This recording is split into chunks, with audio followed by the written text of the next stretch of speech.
Hi guys, the heading says, do we need another Pakistan? Now the country I'm talking about is Nepal. Now before I go ahead and tell you why Nepal will be the next Pakistan, we'll have to understand Nepal's history a little. Now there are a few interesting facts that I'll mention here, but I'm not going to dig deep into it, just so that we can understand as to why and what needs to be looked into here. Well, Nepal is a country which does not celebrate Independence Day. Isn't that funny? No, it's not funny. You know why? Because Nepal was never conquered. Now there are 2 to 3 different reasons as to why Nepal was not conquered at all. One would be that it's a landlocked country. When I say landlocked, there is no way that you can go to Nepal through water. It's completely covered through land from all 4 areas. That is one. And as a king, in the olden days, if I had to attack a country, the first thing I would look at it is that what profit I'm going to make through this invasion or whatever it is. But Nepal did not have any natural resources as such apart from water which could be tapped into. And in olden days, water was not considered as a natural resource as a whole. And secondly, there were a few small attacks made on Nepal, but then there are Nepali Gurkhas and Sherpas. These two communities are so strong that they could go ahead and defeat them. That's the old history. Now, what's the position of Nepal right now? Now, it comes under the top or the bottom 25 poorest countries in the world, right? So, it is very poor. Reason for it, very unstable government. When I say unstable government, for last 30 years, they've had 17 different prime ministers. Now, why am I talking about only 30 years and not before that? Well, till 1990. Nepal had a king ruling the country, and only after that did they get into democracy, and they went ahead and had elections. But it's almost like every second year or maximum a year or two, they used to have a new prime minister.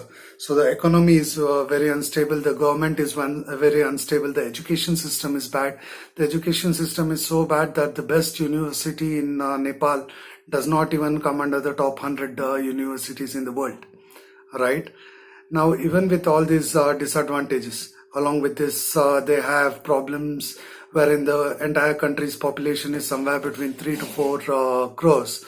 But then if you look at the poverty line there, and when you look at the number of people, it's more than 1 crore who are below poverty line. When I say below poverty line, they do not have the basic requirements that's required for a person to live.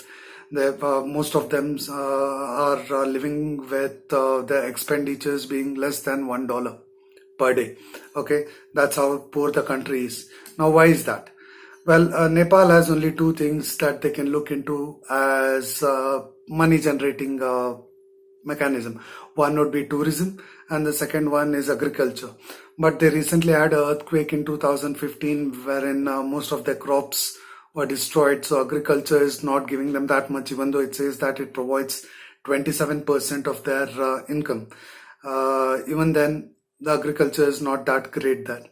Okay. Secondly, education system, like I said, is very bad. There's child marriage, which is practiced in Nepal. Well, yeah, it's banned, but then most of the girls are married. Almost about 30 to 40% of girls are married by the time they are 13 or 14. So there's no education. Most of them go for hard labor. So that is one reason why the country is not growing. Okay. Secondly, like I said, tourism is one thing which provides them money. But apart from that, there are no factories, so there's no employment and all that. So when we look at it, because there's no money generated within the country, and when you compare their import and export as well, there's a major difference, right? So as a country, it's very poor. But then why is it important to India? Yeah, you guessed it right. It's China, right? Like I said, the major thing that they have there is water. They provide about 3% of fresh water for the entire world, right? That's because it's covered with Himalayas. About 8, I guess, among the top 10 mountains in the world is in Nepal. So fresh water is something which is very easily available there. And a hydro plant would have sorted a lot of issues for Nepal. When they go ahead and start a hydro plant, they can provide electricity to almost about 10 to 15% of the world at a very less price, a lot lesser than what we are spending right now. But having said that, do they have the infrastructure or do they have the money to do that? No. So what did China do? They have gone ahead and started investing into hydro plants in Nepal. Good for the country, yeah. But then if you go ahead and watch my video with regards to why we need to reduce Chini, you can also see in that as to how China does business and how it goes ahead and manipulates the country and then starts making them puppets in their hands. So that is what's going to happen in future as well. Now, yes, I have already told you that it's a very poor country. There's no money there. There's no profitability there. Even then, I'm saying that India has to invest in Nepal. Why? Strategically, what China has done is, we already know that China owns Pakistan. Now, if you understand what I mean, they actually own Pakistan.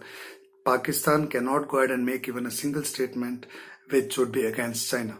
That's because of the money that they have lent and how Pakistani government is running. But we are not discussing about Pakistan here. But as a country, Pakistan is owned by China, right? Then Sri Lanka has gone ahead and leased out a port for 99 years to China. And now Nepal is the new country that they're entering into, right? So what happens is, as a country, China is trying to cover India from all the corners. Now, why is it doing that? Because economically, they can't beat us. We are the most upcoming country with the economy. Yeah, you might not agree with what I'm saying, but if you look at statistic data, India is growing economically very well. So economically, they cannot beat us. So if they occupy us from all the side, now Tibet is something they've already conquered and they're looking at it. Now Sri Lanka has already leased out a port. Pakistan's already in their control. If they occupy us from every end, then there's nothing much we can do to stop it. So Nepal becomes very important for India as such. Now, with all those disadvantages, what we can do? First, let's look at the relationship between India and Nepal. It's always been good. Nepal and India have been always good with relationship or trade or whatever it is. In fact, when there was a dispute between China and India, Nepal, in fact, even though not with army, they did support India with all that, right? But if you look at the other part of it, when I'm talking about the relationship, there was a slight period wherein India and Nepal relationships were a little bad. That was during Rajiv Gandhi's period as a prime minister, wherein Sonia Gandhi was not allowed into a temple in Nepal because she was not a Hindu, which hurt the then Prime Minister Rajiv Gandhi a lot. So he disconnected Nepal from India, even though officially there's nothing which would be on record. But what Rajiv Gandhi did was sideline Nepal with all its business. But it's been quite some time since then. India and Nepal relationships have been good throughout until the last 6 months or 7 months, wherein there's a border dispute which is raised already, saying that India has gone ahead and conquered about 3,000 square kilometers of area which belongs to Nepal. Now, right when China decides to invest in Nepal, till now, Nepal never had issues with our business or with anything that related to India. Suddenly they have a border dispute. In fact, India and Nepal never have a border, because you don't even need a passport or a visa to go ahead and enter Nepal. But then the relationship is getting spoiled now as soon as China decides to invest in hydro plants. Is that a coincidence? Well, that's something we'll have to look into. Yeah. So what can India do? Now, throughout this video, I've been telling that Nepal is very poor. There's nothing much there to look into. So what can India do? Well, what India can do is, now that China has already looked into the water plant thing and they're gonna go ahead and conquer that business. Now, what India can do is get into the tourism business. Now, as I told you, Nepal does not have money. So any country which doesn't have money would require money and has to create employment.